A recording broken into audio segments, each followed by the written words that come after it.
got our handy dandy hand out, which I'm not going to read word for word because that's boring, but you can take it home and read it if you want to. But I'll just, to recap it. So the whole point of this spiritual disciplines class that I wanted to do was, just like I was saying in the prayer, to develop better habits, like the daily techniques that we can use to bring more of the spiritual disciplines into our life and to focus on them. And I think a lot about, just in my own life, I think about like discipline, which is, I found out when I met my biological father, like every generation of my family since before the American Revolution, we've had at least one service member. So I don't, it might be some weird genetic thing that I think in terms of like regiments and routines and disciplines, but I really feel like we don't get anything unless we work for it, right? I mean, that's seems kind of obvious, but I think it's almost a lost art anymore. And it's easy to forget. I mean, if I'm sitting on the couch watching my third hour of The Office, I don't really feel like getting up and prepping tomorrow's dinner. But then that makes tomorrow harder when my stuff isn't thought out and I haven't done what I needed to do the night before. So yeah, I'm kind of big on discipline and just daily, everyday thing. So I'm looking at my notes. And also, so the word discipline, that was my second point I wanted to make. I think discipline gets a bad rap because when we think about like disciplining kids, you think of punishing them, but that's not what it's for. It shouldn't be what it's for. Maybe if you don't have the best parenting skills, speaking from experience, maybe it looks a lot like that. But if you don't raise up your kid, you're not raising, I mean, if all your kids are doing is surviving, they're not going to be good grown-ups. So they have to have discipline in the house. Yes. So to do that for ourselves, that kind of self-control and self-discipline, that's what we're going for in this. And the third big thing I wanted to make sure that I'm very clear on is I'm not looking at these habits and routines as anything to impact salvation, of course. And I know you know that about me, that I'm not one of these, you work your way into heaven kind of girls.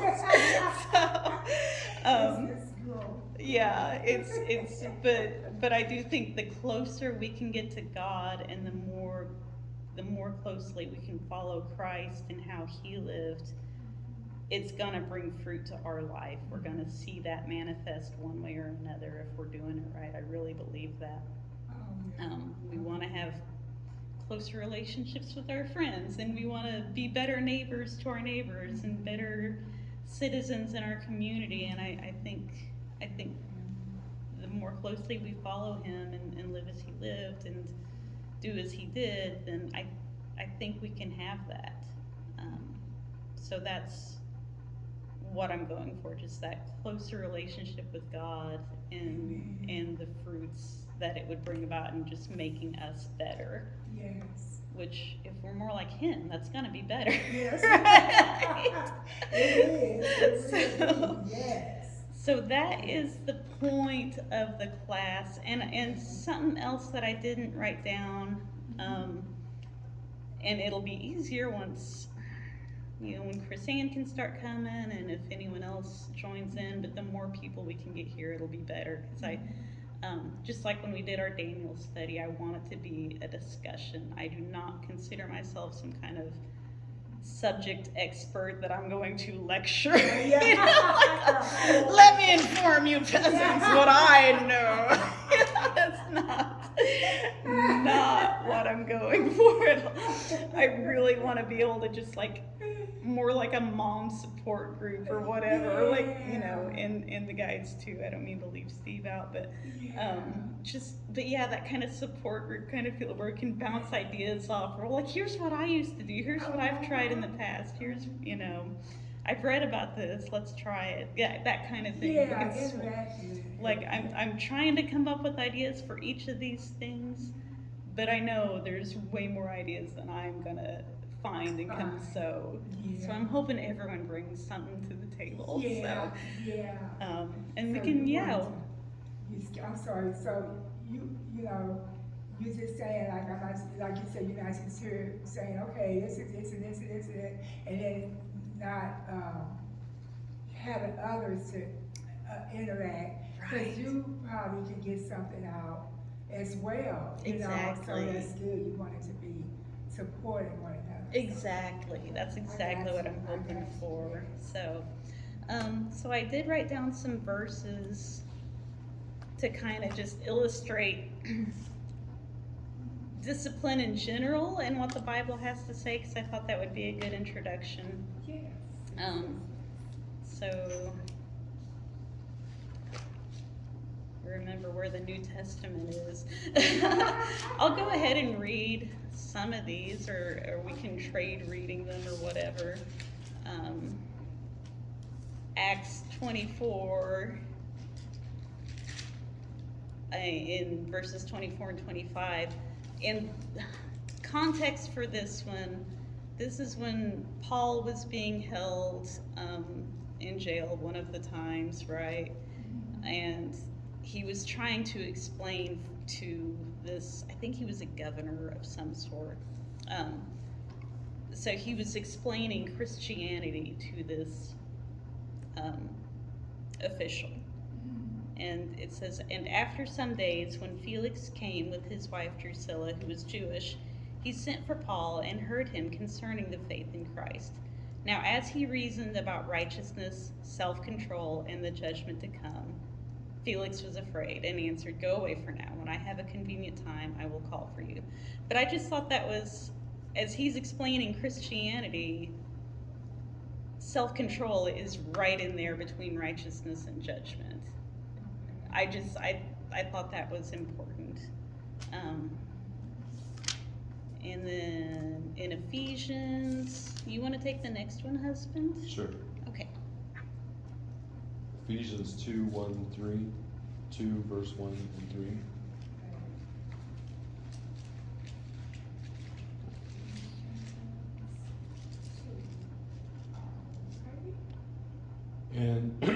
And you he made alive, who were dead in trespasses and sins, in which you once walked according to the course of this world, according to the prince of power of the air, the spirit who now works in the sons of disobedience, among whom also we all once conducted ourselves in the lust of our flesh, fulfilling the desires of the flesh and of the mind, and were by nature children of wrath, just as the others. So yeah, that to me, that's all past tense. I love that. We used to be this way. We used to just do whatever we wanted and live according to the desires of the flesh. We used to be by nature children of wrath, just, you know, like the non-believers, but we're not anymore. We're not supposed to be anymore, because we're supposed to have the self-control, just like he was talking about with Felix and his wife. So just the fact that all those, the things that we're not anymore, I just think it's important. You know, it's, oh, sorry. No, good, jump right in, please. I'm sorry, I keep going. You know, of course, I've been in there in that chapter and verse before, but it just like kind of hit me when we were in that type of, you know, living back then, and thank God, like you said, we not. Yeah. I didn't take it as that. Just like I didn't know that,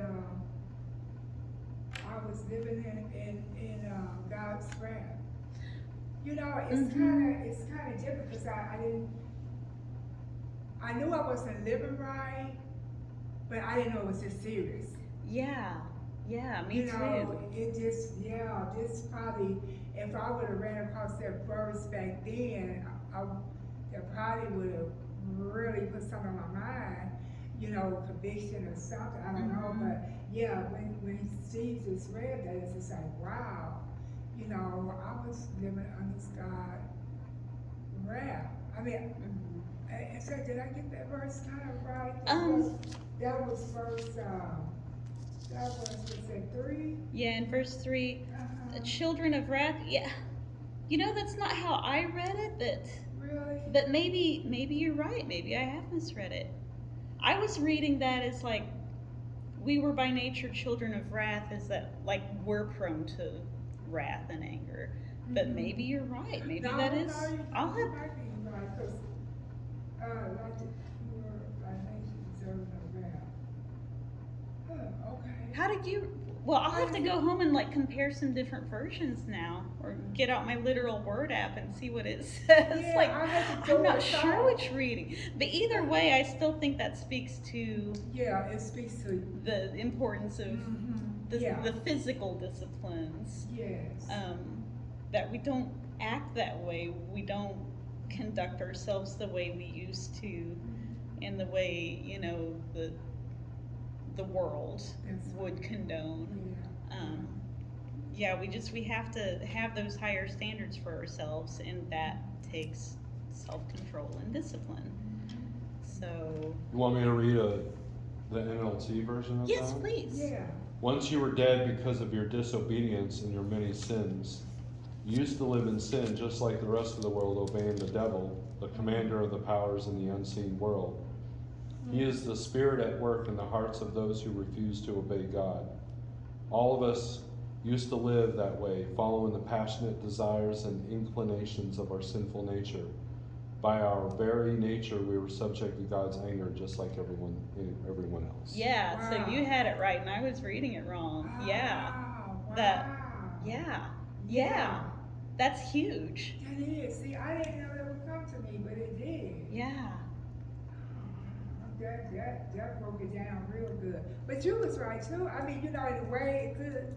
Well, I know we gotta do it as a Bible, but that's another way to kind of. The what I was But thinking it meant, I guess you could lump in with that being part of the, yeah, it kinda desires goes of the in. flesh or whatever, because some people, I don't know, really get a kick out of flying off the handle with being wrathful. So maybe it still works like that. But no, yeah, we were subjecting ourselves to his wrath by living that way, and it is a big deal.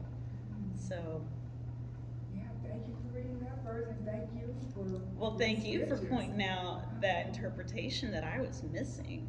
Yeah. So that's really cool. See, this is why we all have to. This is why the group participation is king. This is super important when Anne's running the show. Okay, so Proverbs 25:16. Is this one of the? Oh yeah. I like this one. I want to read this one. Read it. Okay, so New King James, have you found honey? Eat only as much as you need, lest you be filled with it and vomit. Yeah.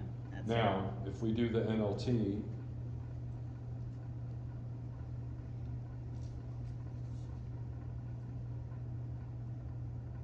it is, do you like honey? Don't eat too much or it will make you sick. So when I think of sugar, you eat too much, you get sick. Yeah. So when I look at some health things, it's biblical. We're not meant to indulge Yeah. in what is sweet. And so knowing Proverbs, there's probably a deeper meaning to it, but if you take it at its literal word, eat too much sugar, you're gonna get sick, right? Yeah. I know And see Proverbs. doubles and everything, yeah. Yeah, Proverbs has a lot of just very practical everyday stuff. So, yeah, it's probably multi-level, but I'm sure he meant it just as it says Yeah. too. Yeah, he did. What's the next one I have? 22:6. So, I'm glad I wrote down all these proverbs close together, so we don't have to do as much flipping back and forth. Oh, here's one of the child rearing ones. Train up a child in the way he should go, and when he is old, he will not depart from it. That's parental discipline. That's disciplining your child, so he turns into an adult and not just a big child. That's, yeah. And that is so true, that what it, all the Bible is, but that one was a real life, actually a life, event, life for me, a life event, I don't know how to say it, but that one I actually experienced, the way my mother raised me up, Mm-hmm. and I fell away, Uh-huh. but, like I said, I was living for the world, but, I knew that wasn't the right way to live. Yeah. And just, you know, God, only the Lord knows how many prayers there were in between, but I knew how she raised me. Mm-hmm. And when I came back to the Lord, people that were running the crowd that I was running in, Mm-hmm. I totally was a different person. Mm-hmm. And Freddie mom actually came to me one day, and she met me back the old Linda. Uh-huh. And Freddie mom came to me one day and she goes, I really didn't know that you was like this. You know, like you could be, basically what she was saying is that you are very intelligent, Mm-hmm. you are very, well, I learned discipline, respectful, you know, whereas back then I wasn't. Mm-hmm. So I don't know if that goes with that, but it reminds me that the way I was raised, that's the way I'm living now. Yeah, yeah. That's how I'm living now. And I know people my age that really haven't because of their discipline that they might not have had coming up. And they're my age and they still struggling. Mm-hmm. You know, and so I'm praying for them.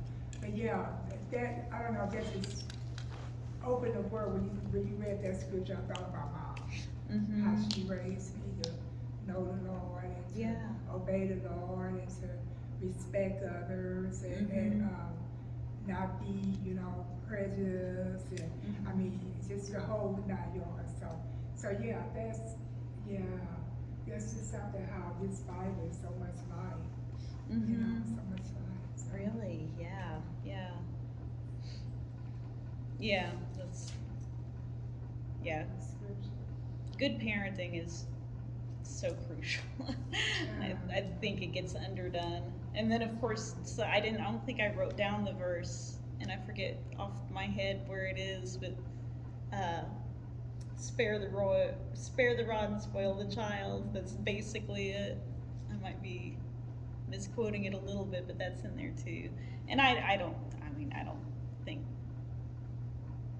child rearing has to involve that kind of physical punishment, but sometimes it's a part of it, I guess. You know, you gotta physically restrain your kid at points anyway. Oh, and Revelation. You skipped Proverbs 29:1. Oh, did I? Oh, okay. I had turned to it, and then my Bible was open to that one, so I thought we'd already read it. You're right. He who is often rebuked and hardens his neck will suddenly be destroyed, and that without remedy. Oh, so if you're, yeah, I'm sure that made sense to me when I wrote it down, thinking it was relevant, but yeah, I get, like, if you're corrected, if you're often rebuked and corrected, and then you're stiff-necked to that and resist the correction, it's not going to end well for you. If you're corrected rightly, you need to pay attention and accept that correction. I'm guessing that's what that means. You get The NLT Yeah. version says, whoever stubbornly refuses to accept criticism will suddenly be destroyed beyond recovery. Here we go. Wow. That's pretty a good harsh. one. Yeah. That's a good. Proverbs is a pretty brutal book with some harsh truths that, Yes, you know. wisdom. Yeah, and I think we need more of that. I think it's that inability to listen to good advice that kind of causes a lot of messes. I mean that's what that verse is all about.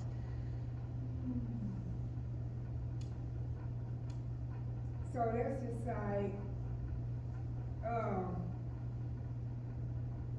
say like, well, let's see how would I, say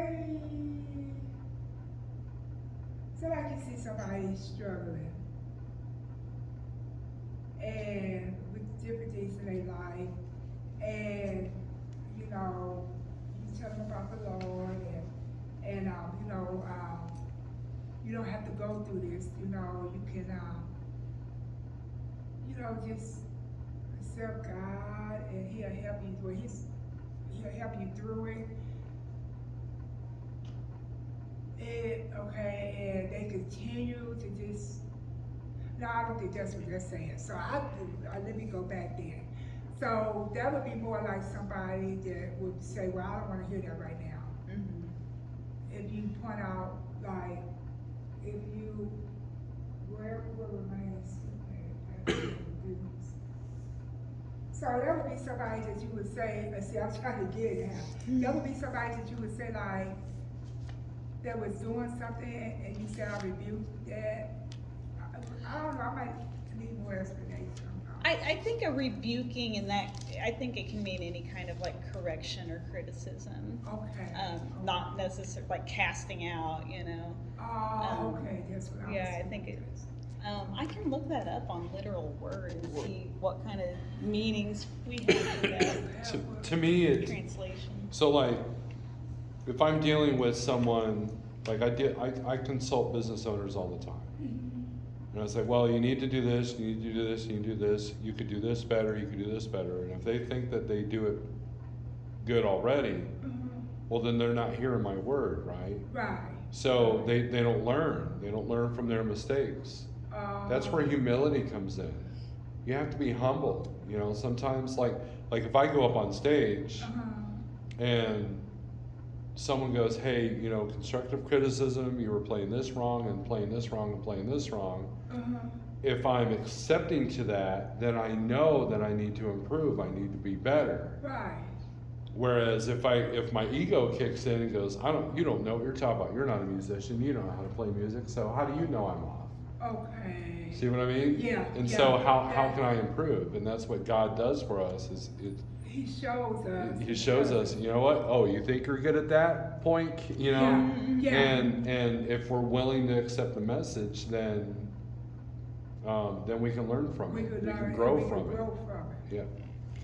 Okay. So according to Literal Word, well, for one thing, the translation I've got this set in, it uses the word reproof. A man who hardens his neck after much reproof will suddenly be broken beyond remedy. But the original Hebrew of that, which I'm not going to pretend to know how to pronounce, it can be translated as argument, reproof, chiding, correction, or rebuke. Okay. So it's not like we think of rebuking, like Yeah, you yeah. said, like casting out demons or Yeah, whatever. Yeah. I rebuke you. You know? Yeah. And you guys came up with some good examples. Thank you. Yeah. Good. See, this is what's good about putting our heads together. We figure this stuff out. Yeah. Well, we don't leave lost. We got to understand. Yes. Thank you, Alex. Yeah. And then, Revelation 3:19. yeah, Revelation 3:19. I saved this one for last because I love it so much. And this was when Jesus was speaking to the different churches. Sorry, maybe I do want that water after all because I got like a frog in my throat. Yeah. Thank you. That's what I get for eating frogs. I tell you, I get it too, boy. It's like, oh, okay. I usually don't, but I usually don't talk this much either. That's why I don't need to listen to my own voice too much. I used to be like a crowd. People were at a need it, and I'm like, oh, I need something to drink, and I'm like, Mm-hmm. So, and this was in when Jesus was writing the different churches through John, and when he was talking to the church of Laodicea, which was the lukewarm church, and in verse 19 he says, "As many as I love, I rebuke and chasten. Therefore be zealous and repent." So, just like that last verse we read in Proverbs, that correction, that chastening is an opportunity to do better. You got to be able to take, like Steve was saying, constructive criticism. You know, if it's truly offered as constructive criticism, then that's an act of love, really, because it gives us a chance to improve. And The NLT version says, "I correct and discipline everyone I love. So be diligent and turn from your indifference." yeah. And that makes me think, like, turning from your indifference in the lukewarm church, that makes me think of, like, the nominal Christians who kind of just go through life and they're like, oh yeah, I mean, my mom was a Christian, my grandma was a Christian, so I guess I'm a Christian. Kind of like what Logan was telling us last weekend, he sees a lot of in France with, I guess, the nominal Catholics. And it makes me think of that, like, that indifference, that, like, oh yeah, I guess I'm a Christian. I mean, I don't do anything about it, but whatever. And that kind of makes me sad to think about going through your life, and I'm sure this is how I was in my early days, because I was just going to church because my parents were going to church, and it's like what you did. And, you know, not really knowing what it meant or putting any thought into what it should mean or what it would mean for me in my life of how I should behave and carry myself in the world. I never put thought into any of that, and that makes me sad, of like an entire world of people acting like that, and you miss, which brings us back to the whole point of this study. You miss out on so much when if you're separating yourself from God's presence because you're not engaging the habits that would bring you closer to Him, because you think, you know, like, well, I go to church once a week, what else am I supposed to do? Whatever, I don't care. You're shortchanging yourself. So, yeah. And you just said it there too, because a lot of people do feel like that. You know, I go to church once a week, the rest of the week is their time, and then church, you know, and that makes them feel, and I'm trying to think, have I ever been in that space, but anyway, it makes them feel like they're there, you know. I go to church on Sundays, you know, and that's it. So I like how you explained that. That kind of, you know, spoke that it is sad, because it's so much more to going to church now that we know. Yeah. You know, it's so much more to it. Whereas someone else might think that that's the way it is. I mean, I go to church on Sunday, hey, I'm doing what I need to do. Yeah. So, you know, Yeah, that's I'm good, right? Yeah, I'm good. You know, but it's, wow. Yeah. Yeah, you got some good points here. Thank you. Yes. Yeah. Yeah, when the idea of making this into a Bible study first came, I kind of, I don't know, it just really hit me. Yeah. I was reading this other book, and I wrote down the name of it at the bottom, and just for reference if anyone else wants to read it, because it's really good. But I got the idea for this reading this other book, and the whole point of that book was our perception of God, and if we just see Him as, you know, like, oh yeah, just, you know, some benevolent deity, it's, you know, I don't really pay it, you know, it shortchanges us, and it keeps us too separate from Him, because we're not giving Him we're not willing to see, you know, this unrulable holy might of Yeah. his godhood, you know? Like, Yeah. but so the point of that book was not spiritual discipline, but he talked about these disciplines as a way to get closer to God and see him more clearly. Yeah. Not that we're ever gonna, on this plane, gonna be able to comprehend him fully, but It's more than what we're yes, at. we can get a little bit closer. We can get a few more Yeah. glimpses if we're trying. Yeah. I agree.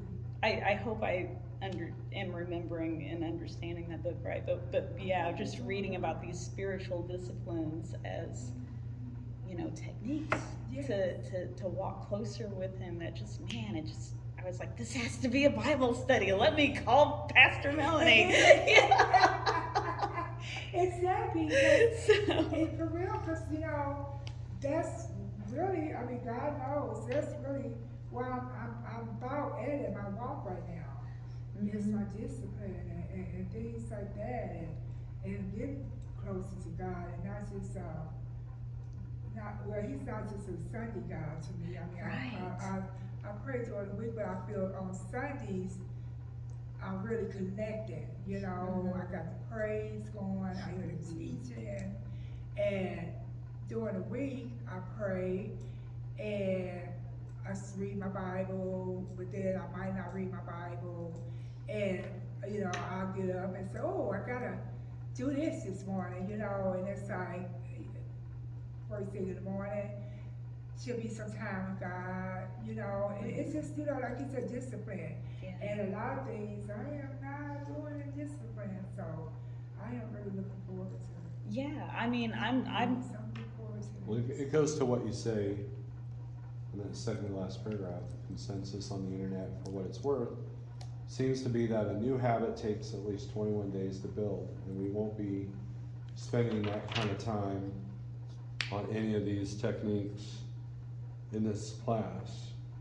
Rather, I want to have a sort of smorgasbord of ideas that we can sample from, hopefully find some good fits for us, for each of us, and then we can individually incorporate them more into our lives. Yes. So for me, I've been doing the Bible app every morning. You know, I call it Coffee with God. And I've been able to go over a year straight on the 3 parts, and then over a year and a half on just opening up the app every day. And I find that if I start my morning looking at Facebook or Instagram or Yeah. YouTube, my mood is worse than if I just start with the Bible app first. And so now I make that's my discipline, is that daily habit. I may not open my Bible every day, but in that sense I kind of am. It may just be one verse and someone's thoughts on the verse, Yeah.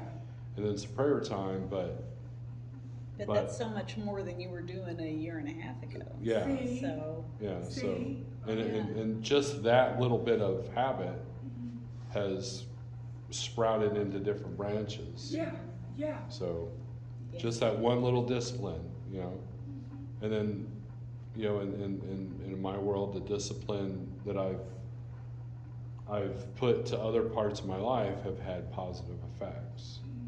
You know, such as my weight loss and becoming a better musician and Yeah. becoming a better father and, Yeah. you know, better at my job, you know, that kind of thing.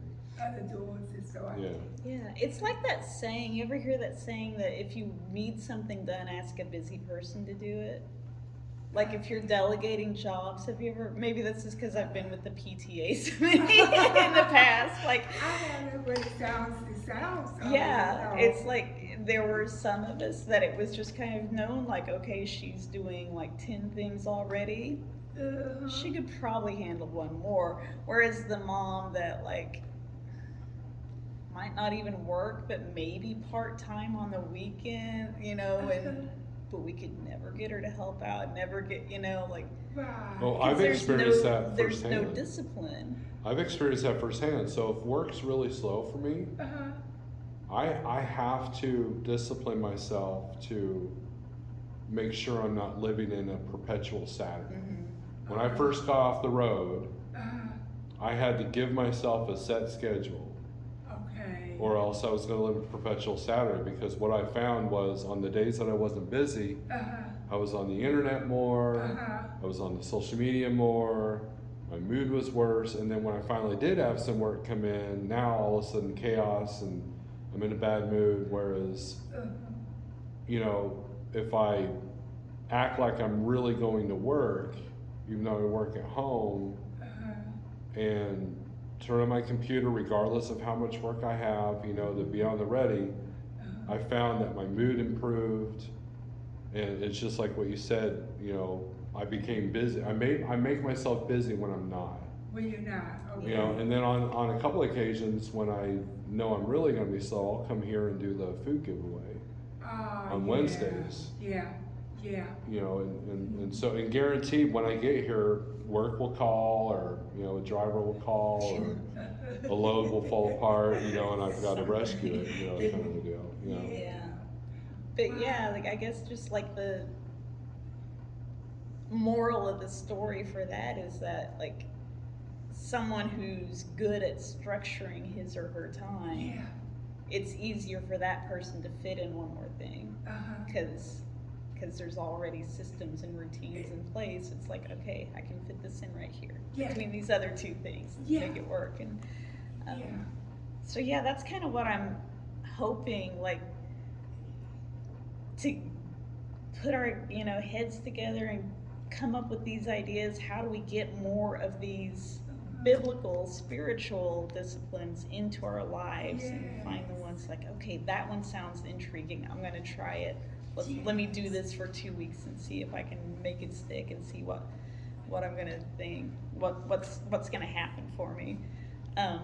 So I did break it down into like overarching topics.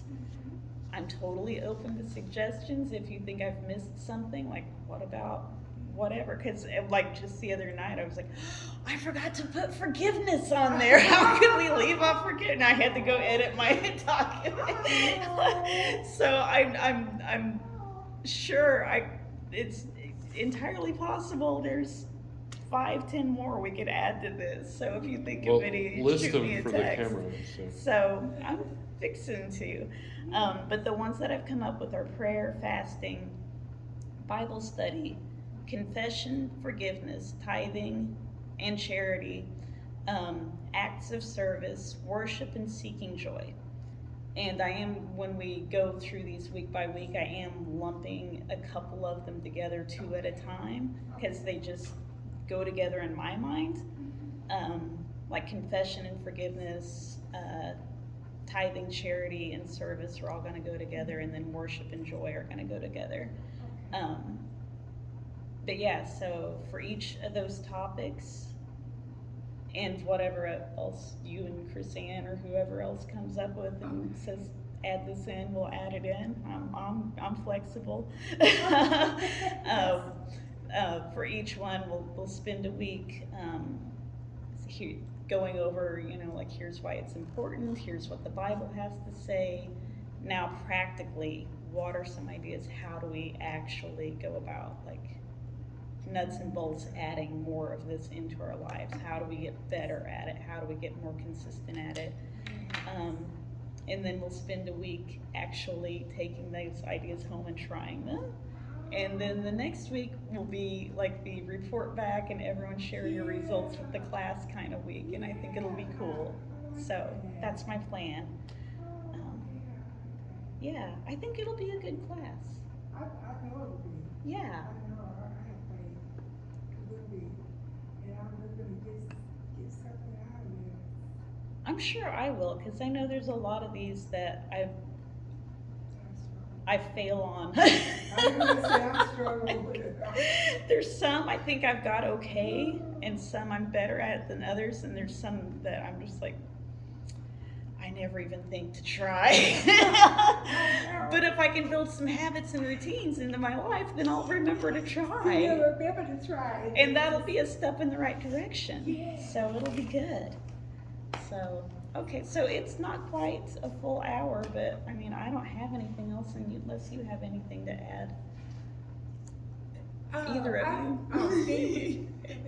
No, Anyone. I'm just trying to figure out when to Oh, hit stop on that. okay, I just want to add this one thing, like with the, app that Steve was saying he does in the morning, and then how you start, your morning, cause that's basically what I do, I get up in the mornings, and I thank the Lord for, of course, new day, and after I do that, first thing I do is grab my phone, and I open it up, and so I have got better because I usually want to look at what I might have missed, like in the evening. Sometimes I get late evenings, good nights or whatever, and so I look at them or if somebody's wrote.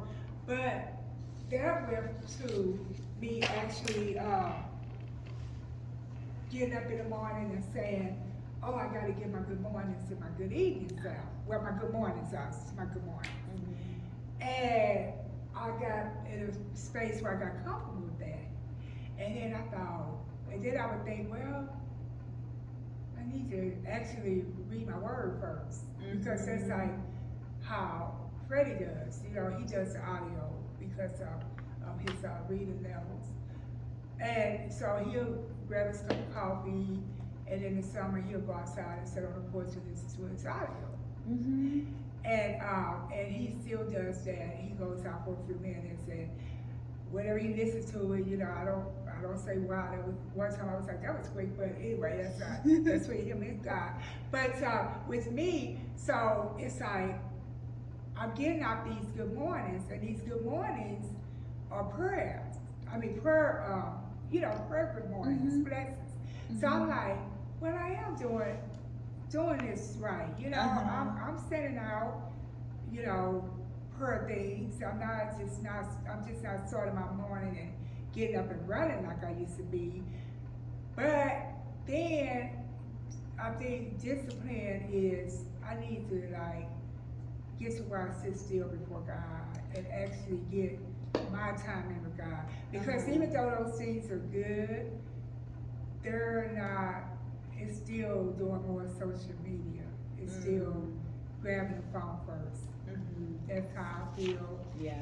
And I need to get to the point, and hopefully this class will teach me more than one discipline, because I need these disciplines. But yeah, I would like to work on that, just say, hey, I can get to everybody.